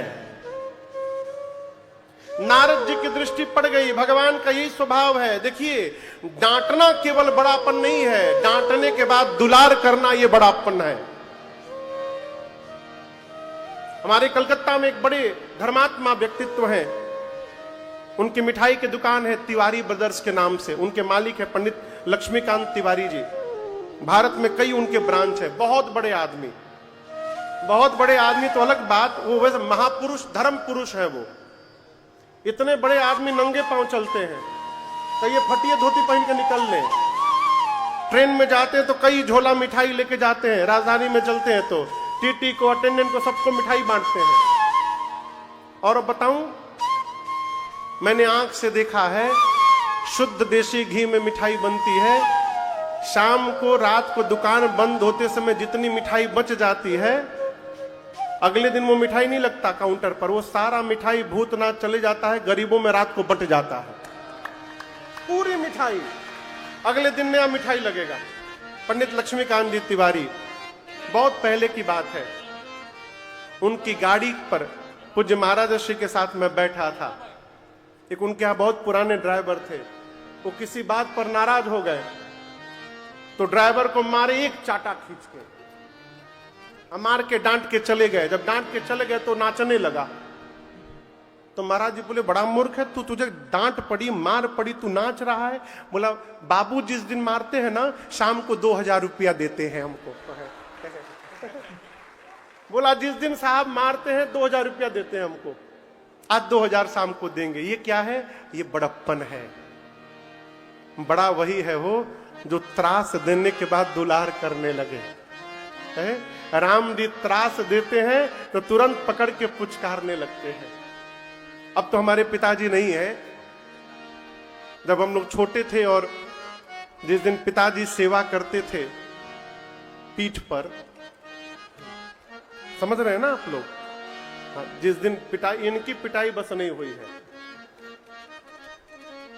हमारी हुई है, हमरों से ढेर भैया की हुई है। हाँ? तो जिस दिन बाबूजी पीटते थे ना, गलती करते थे हम लोग बचपना, तो जिस दिन पीटते थे उस दिन शाम को लेके जाते थे बाजार, सलकिया बाजार में। अब वहां मोड़ पर जनता जलपान एक दुकान है मिठाई का, वहां ले जाकर मिल्क केक और वो साउथ इंडिया का डोसा खिलाते थे बाबूजी। तो जिस दिन मारते थे हम लोग जानते थे शाम को घुमाने ले जाएंगे आगे। राम जी ने जयंत के पीछे ब्रह्मास्त्र छोड़ा, पीछे से नारद जी को भेज दिया, जाओ जाओ भाग रहा है, संभाल करो उसका। नारद जी पूछे, क्या हुआ, क्यों दौड़ रहे हो? रुको 2 मिनट। बोला, रुकिए मत, रुकूंगा तो मर जाऊंगा, दौड़ा रहा है। नारद जी बोले, रुको 2 मिनट, क्या हुआ? सब बात बताया जयंत। कहा, आज पता चला विपत्ति में पिता भी साथ नहीं देते हैं, उन्होंने भी भगा दिया मुझे। नारद जी बोले, जयंत, सब मारते हैं तो राम जी बचाते हैं, तुमको तो राम जी ने मार दिया है, कौन बचाएगा जगत में तुमको? तुम बच नहीं पाओगे। बचना चाहते हो तो कहो उपाय बताऊं। जयंत बोला, तो क्या मरने के लिए दौड़ रहा हूं? बचने के लिए भाग रहा हूं, बताइए क्या उपाय है? नारद जी बोले, ये ब्रह्मास्त्र तुमको मारने नहीं आया है। जयंत बोला, हमारी पीछे पड़ा है, आपके पीछे तो पड़ा नहीं है, कितना भागा हूं मैं इसके कारण। नारद जी बोले, बेटा मारना होता तो कब का मार देता। ये तुमसे कहना चाहता है कि जयंत, यदि बचना चाहते हो तो जिन राम जी ने मुझे तुम्हारे पीछे छोड़ा है, उन्हीं राम जी की शरण में वापस लौट कर चलो, मैं तुम्हारा कुछ नहीं बिगाड़ पाऊंगा। ये तुमको वापस बुला कर ले जाने आया है। ये भगवान का स्वभाव है। क्या? भगवान अपने जन का दोष नहीं देखते। हमको लग रहा है कि हम पाप किए हैं, जाएंगे तो सजा मिल जाएगी, लेकिन आप भ्रम में है। भगवान दोष देखबे नहीं करते हैं अपने भक्त का। इसलिए कुछ भी बिगड़ गया हो जीवन में कर्म, सब कुछ ले करके भगवान के पास चले जाइए, कहे प्रभु अब अच्छे हैं चाहे बुरे हैं, आप ही के हैं, हम बस जो हैं सरकार आपके हैं, स्वीकार कर लीजिएगा तो आनंद हो जाएगा, अब भगा दीजिएगा तो आवारा बन के घूमेंगे हम, है? लेकिन एक बात और बता दें, यदि हमको ठुकरा दीजिएगा ना तो इसमें आप ही का नुकसान है, मेरा कोई नुकसान नहीं है। भगवान पूछे कैसे? बोले ठुकरा दीजिएगा तो आवारा बन के घूमूंगा। अब तक पतला तिलक लटक लगाता हूं, जब भगा दीजिएगा तो मोटा लगाऊंगा। अब कोई भी पूछेगा ना तुम्हारा पिता कौन है तो आप ही का नाम बताऊंगा। किसी का बेटा आवारा हो जाए ना तो बेटे की नहीं जाती, बाप की जाती है। आप अपनी बचाना चाहते हैं तो हमको स्वीकार कर लीजिए प्रभु, हम आपके दरबार पर आए हैं। एक बात याद रखिएगा, कहते हैं भगवान के घर में देर है, क्या नहीं है? अंधेर नहीं है। लेकिन हम आपसे कहना चाहते हैं भगवान के घर में अंधेर नहीं है, ये तो ठीक है, लेकिन भगवान के घर में देर नहीं है। गलत कहा जाता है कि भगवान के घर में देर है, कोई देरी नहीं है। देरी है तो भगवान की ओर से नहीं है, वो देरी हमारी ओर से हो रही है। हम देरी किए बैठे हैं।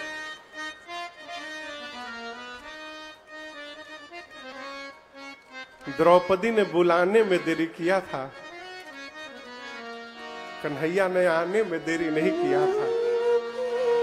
सरकार पहले तो पकड़ी रही, अपने हाथ से पकड़ी थी। कौन कौन? द्रौपदी मैया पकड़ी थी। मैं अपनी लाज बचा लूंगी, मैं बचा लूंगी, मैं सक्षम हूं, बचा लूंगी। भगवान कृष्ण बोले सक्षम है तो बचाने दो। पकड़ी है, दुशासन खींच रहा है, एक एक परत निकलते गया। और मैं आपको बताऊं, अंतिम परत साड़ी की बची थी, अंतिम परत। एक बार और द्रौपदी मैया घूम जाती तो नग्न हो जाती, एक बार केवल घूम जाती, नग्न हो जाती। मां ने जब देखा कि बस आखिरी परत बचा है, एक बार घूमी तो मैं गई। मैं सोचता हूं क्या भरोसा होगा कृष्ण के ऊपर।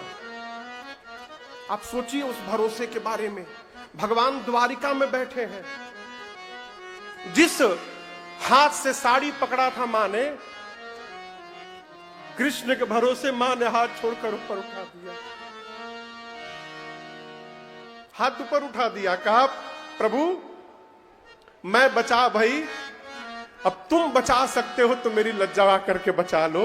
है क्षण भर नहीं लगा हो, भगवान कृष्ण पहुंचे, आगे से साड़ी पहुंच गया, क्षण भर नहीं लगा।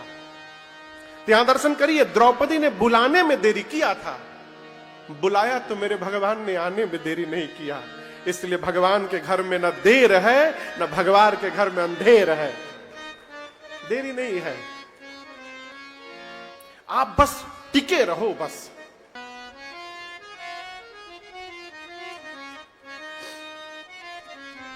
मेरे नाथ ने जयंत को क्षमा कर दिया और इसके बाद भगवान आगे बढ़े, बोले यहां रहना अब ठीक नहीं है। अत्रि मुनि से मिले, सरभंग जी को गति मिल दिए, सुतीक्षण जी से मिले भगवान। सुतीक्षण जी अपने गुरु जी के पास ले गए, अगस्त्य मुनि के पास। अगस्त्य मुनि से राम जी ने कहा कि मैं प्रण लिया हूं, धरती को निशाचरहीन करूंगा, कि मंत्र मुझे चाहिए। आपको बताऊं, पुष्पक विमान का नाम सुना है आपने?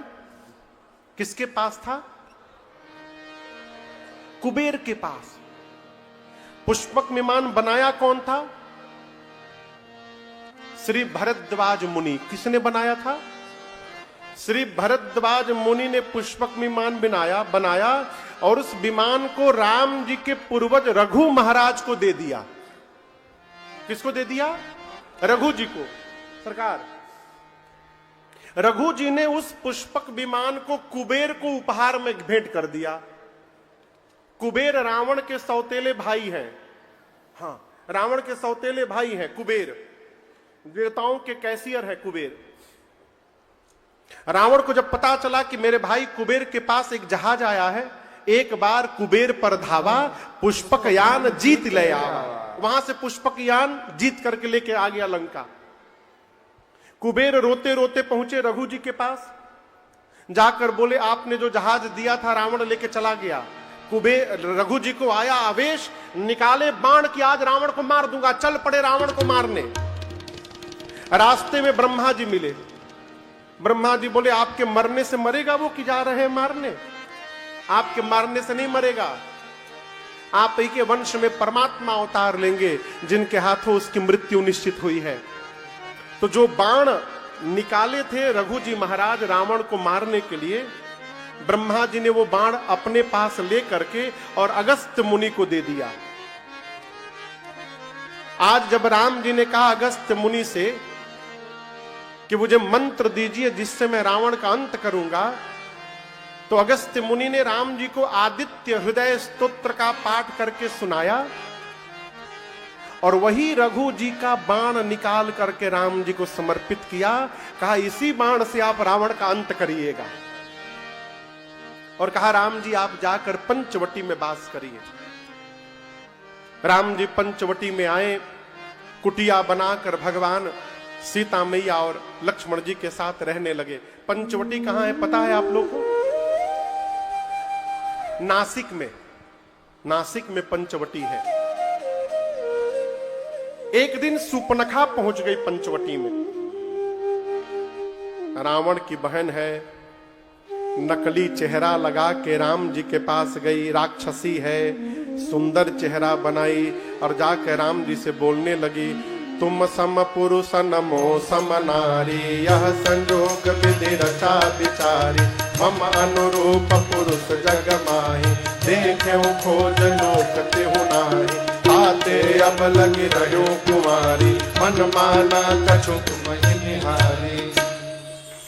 क्या बोली? 3 लोक 14 भुवन घूम घूम कर मैं आई हूं, न मेरे इतना सुंदर कोई स्त्री मिली, न तुम्हारे इतना सुंदर कोई पुरुष मिला। हम तुम आज मिले हैं, लेकिन मैं कहती हूं मिले नहीं है, ब्रह्मा जी ने हम दोनों को मिलवाया है। क्यों? चलो शादी कर लेते हैं। क्या कर लेते हैं? किससे बोली? राम जी से। आगे कहती है मेरे लायक 100% तो तुम भी नहीं हो, but don't worry I will adjust with you. बोली मैं काम चला लूंगी तुम्हारे साथ। भगवान बोले, कह रहे कि मैं पूरा उसके लायक नहीं हूं। मन माना कछु तुम ही निहारी, यानी हमसे सुंदर मिलेगा छोड़ के भाग जाएगी। राम जी बोले हमको का देखी हो, वहां जाओ, मेरा छोटा भाई है, एक बार उसको देखो। सुनी कि छोटका इनसे ज्यादा सुंदर है, राम जी को छोड़ के लक्ष्मण भैया के पास चली गई। जाकर वही बात बोली, 3 लोग 14 भुवन कोई नहीं मिला, हम तुम मिले। लक्ष्मण जी बोले क्यों शादी करना चाहती हो? बोली हमको रानी बनना है। हमिंग आ रही है। क्या बनना है? जोर से बोलिए। लक्ष्मण जी बोले हमको जानती हो? सुंदरी सुन मैं उनकर दासा, जिसने तुमको मेरे पास भेजा है मैं उनका दास हूं। मेरे साथ शादी करोगी तो दासी बन जाओगी। पूछी वो कौन है? लक्ष्मण जी बोले प्रभु समर्थ कौशलपुर राजा।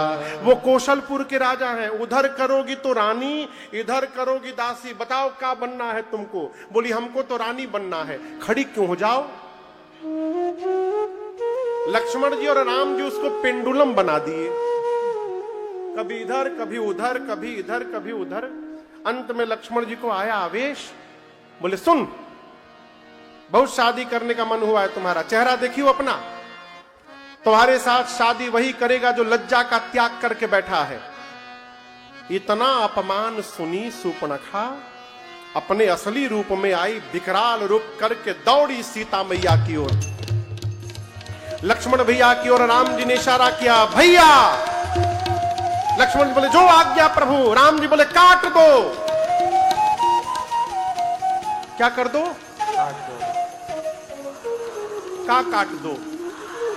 नॉट ओनली नाक, केवल नाक नहीं कटवाया। लक्ष्मण अति लाघो सो नाक कान बिनु की,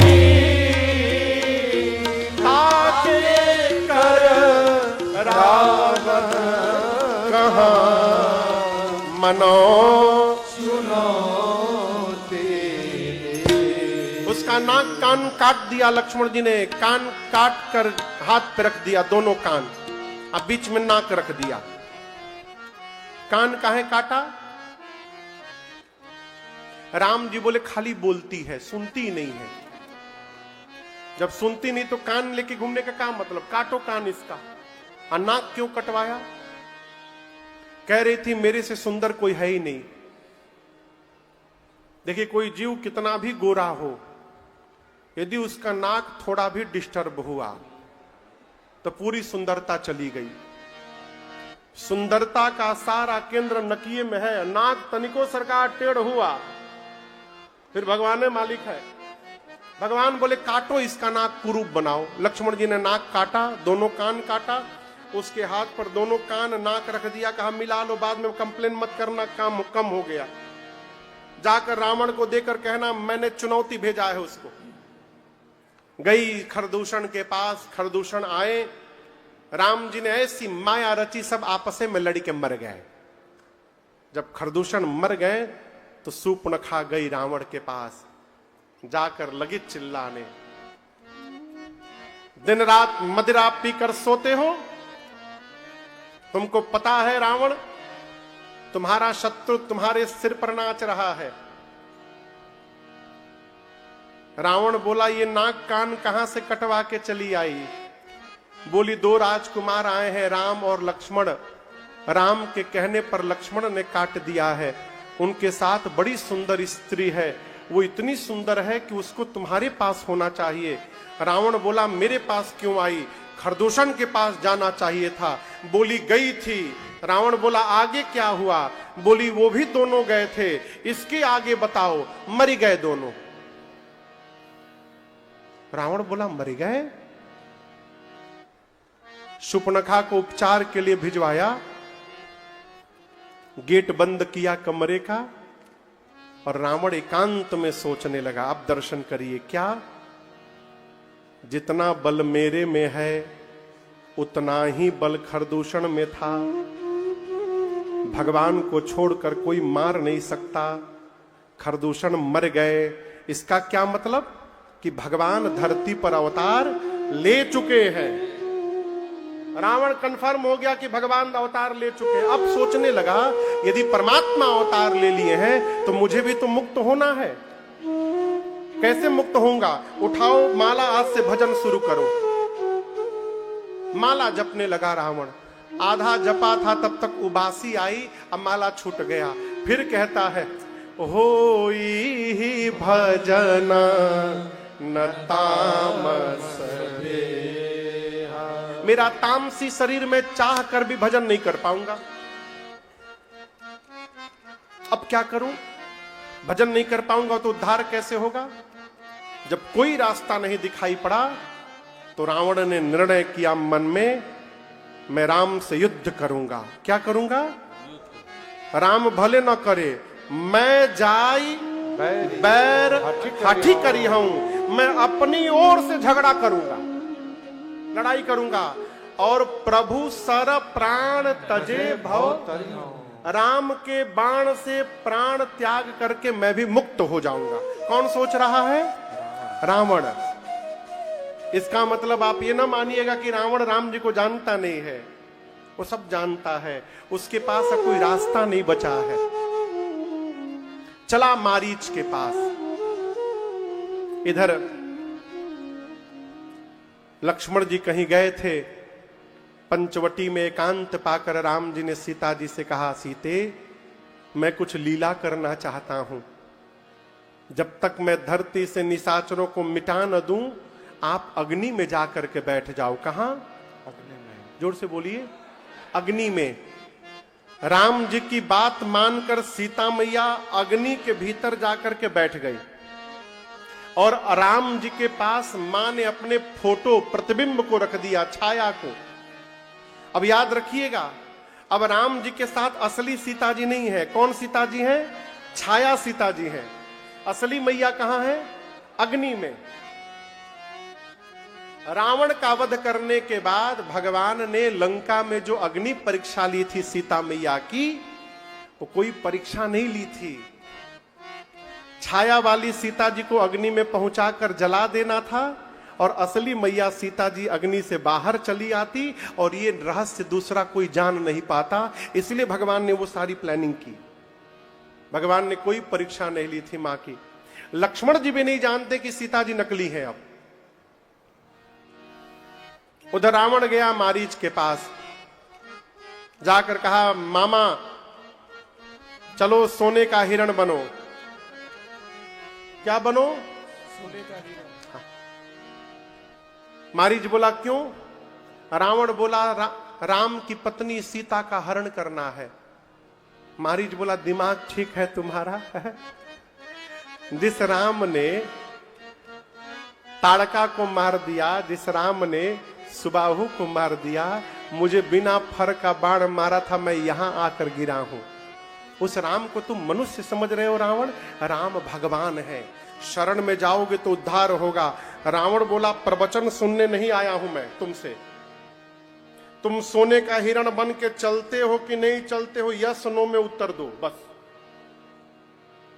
मारीच बोला जाऊंगा तो राम जी मार देंगे, पिछली बार तो नहीं मारे थे, इस बार मार देंगे। रावण बोला नो बोलो मैं अभी मार दूंगा।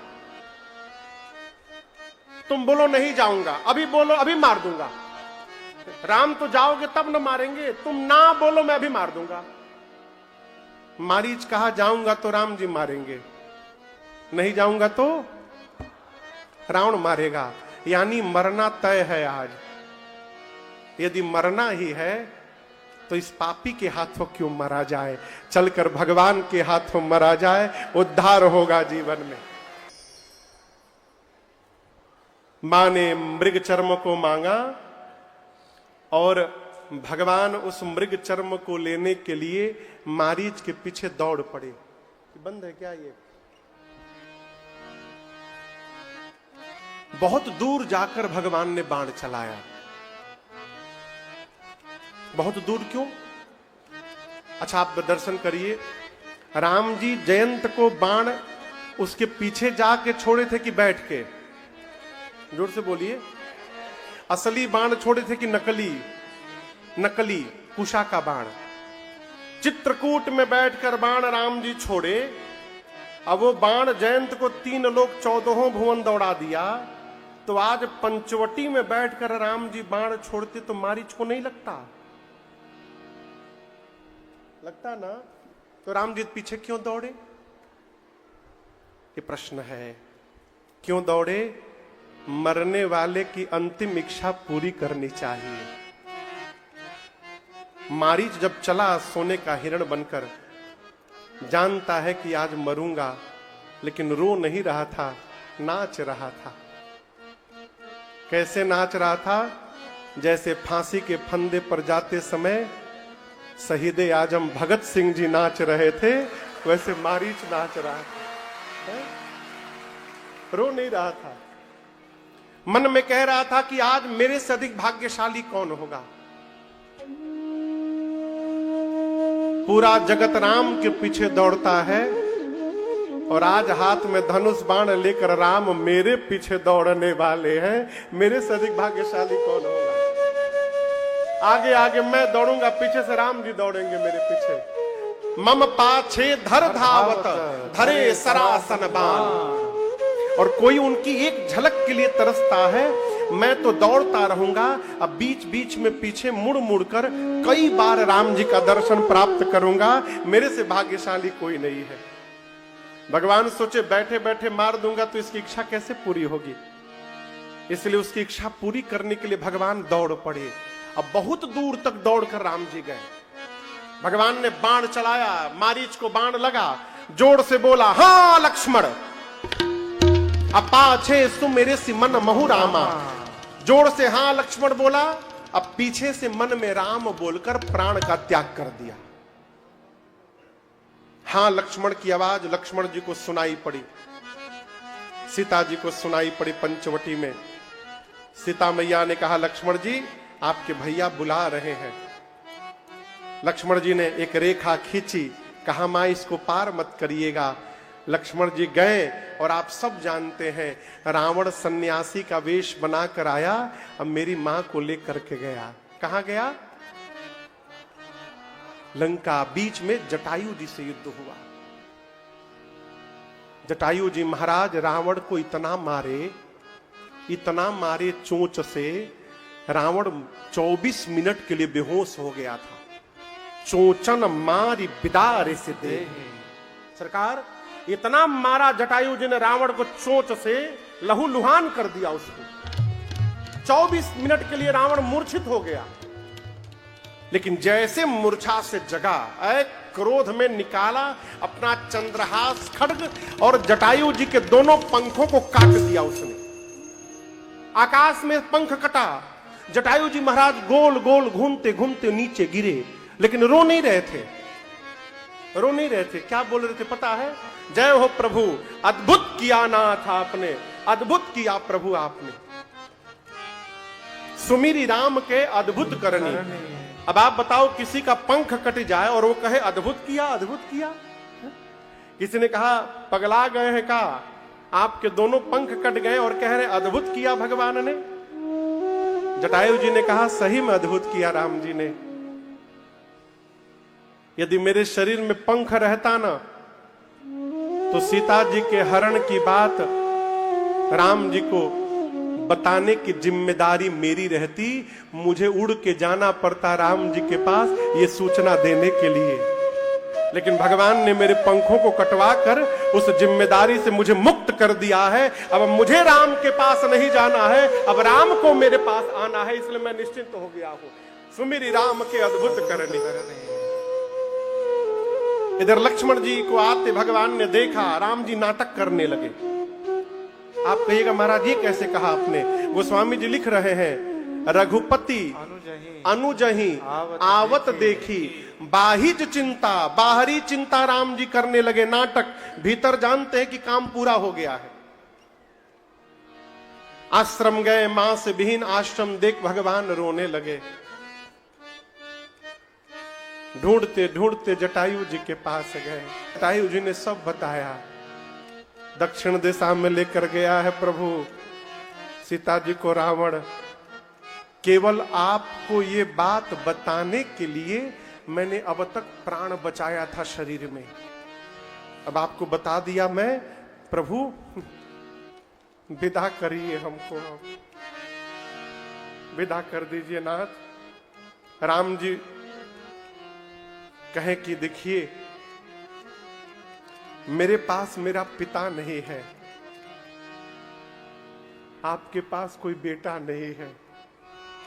कुछ दिन और यदि आप काका जी जीवित रह जाएंगे ना, तो मैं कहता हूं मैं 14 वर्ष बाद जब लौटूंगा ना, आपको भी ले चलूंगा और चलकर आप ही को अयोध्या का राजा बना दूंगा। मैं पिताजी की तरह आप अयोध्या का राज संचालन करिएगा और मैं पुत्र बन करके आपकी सेवा करूंगा। मुझे पिता का सुख मिलेगा, आपको पुत्र का सुख मिल जाएगा। कुछ दिन और जीवित रह जाइए। जटायु जी बोले, राम तुम्हारे पिता मेरे मित्र थे। मैंने सुना कि मेरा मित्र अपने पुत्र के वियोग में मर गया। यदि दशरथ राम के वियोग में मर सकता है, तो क्या जटायु अपनी बहू सीता के वियोग में नहीं मर सकता? क्या मैं अपने बहू के वियोग में प्राण त्यागूंगा? मैं रहूंगा नहीं। राम जी के नेत्र सजल हो गए। भगवान ने कहा, तात मैं क्या दे सकता हूं आपको? शरीर छोड़कर मेरे धाम जाइए। जटायु जी मरते समय अविरल भक्ति भगवान से मांगे, राम जी ने दिया। और जो सौभाग्य राम जी ने दशरथ जी को नहीं दिया, वो सौभाग्य भगवान ने जटायु जी को दिया। क्या? जटायु जी का अंतिम संस्कार भगवान ने अपने हाथों से पूर्ण किया है। विदा करके भगवान आगे बढ़े। मार्ग में कबंध नामक दैत्य का संहार किया भगवान ने। और अब राम जी शबरी मैया के आश्रम पहुंचे। कहां पहुंचे? जोर से बोलिए।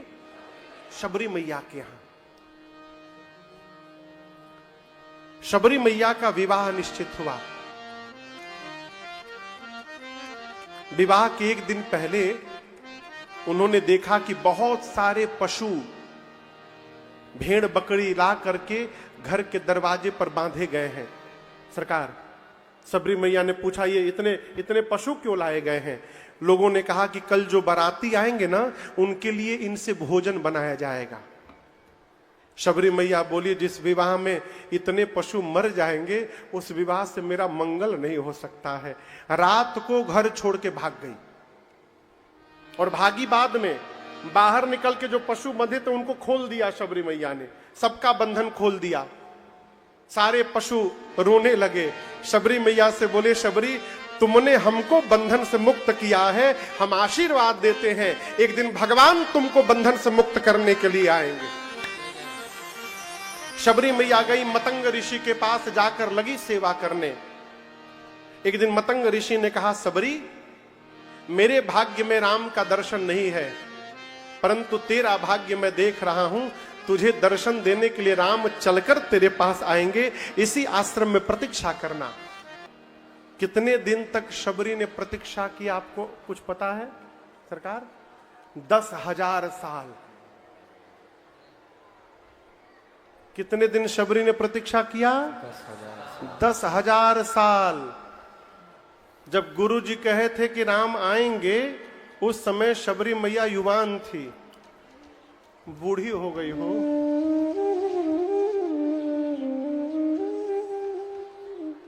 बूढ़ी हो गई। लोग कहते थे शबरी से कि तुम बूढ़ी हो गई, राम जी नहीं आए। शबरी मैया मुस्कुरा के कहती थी, मैं बूढ़ी हो गई हूं, लेकिन मेरी प्रतीक्षा बूढ़ी नहीं भई है, मेरे राम अवश्य मेरे घर आएंगे। 10,000 साल।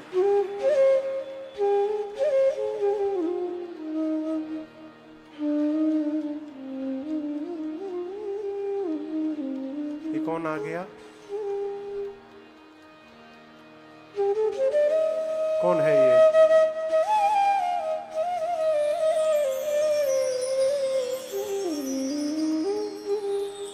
शबरी देखी क्या राम गृह आए।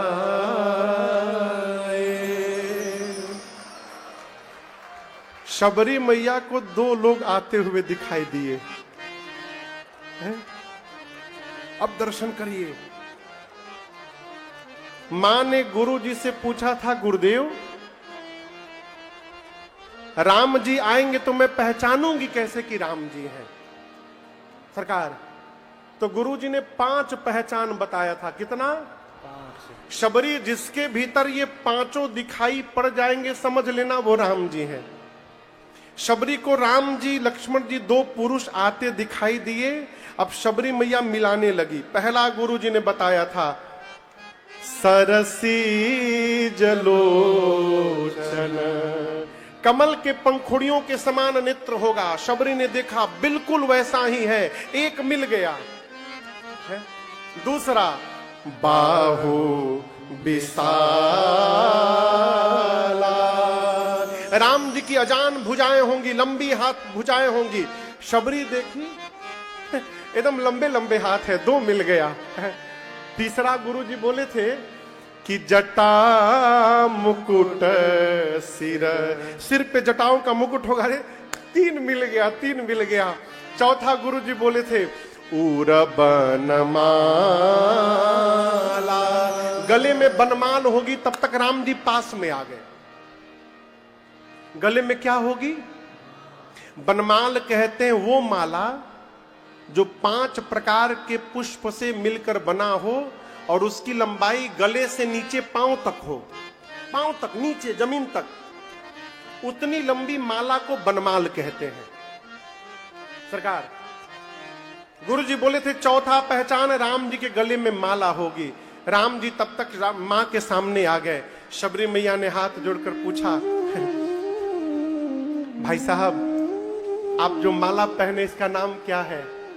राम जी बोले, मां इसका नाम बनमाल है। शबरी नाचने लगी, 4 मिल गया, अब 1 बचा है खाली। राम जी पूछे कहां मिला रही हो? चुप, अभी बोलिएगा मत, चुप। जब 5 मिला लूंगी तब बताऊंगी। अंतिम गुरु जी ने क्या कहा था? अंतिम गुरु 10,000 साल हो गया ना, याद नहीं आ रहा है। और गुरुजी हमसे, हाँ गुरुजी बोले थे अकेले नहीं आएंगे, 2 होंगे। श्यामा गौर सुंदर दो भाई, एक सांवले होंगे, एक गोरे होंगे, दोनों भाई होंगे। ये 5वां अंतिम पहचान। अब शबरी मैया देखी, सांवले गोरे तो हैं, दोनों हैं, भाई है कि नहीं ये कंफर्म नहीं है।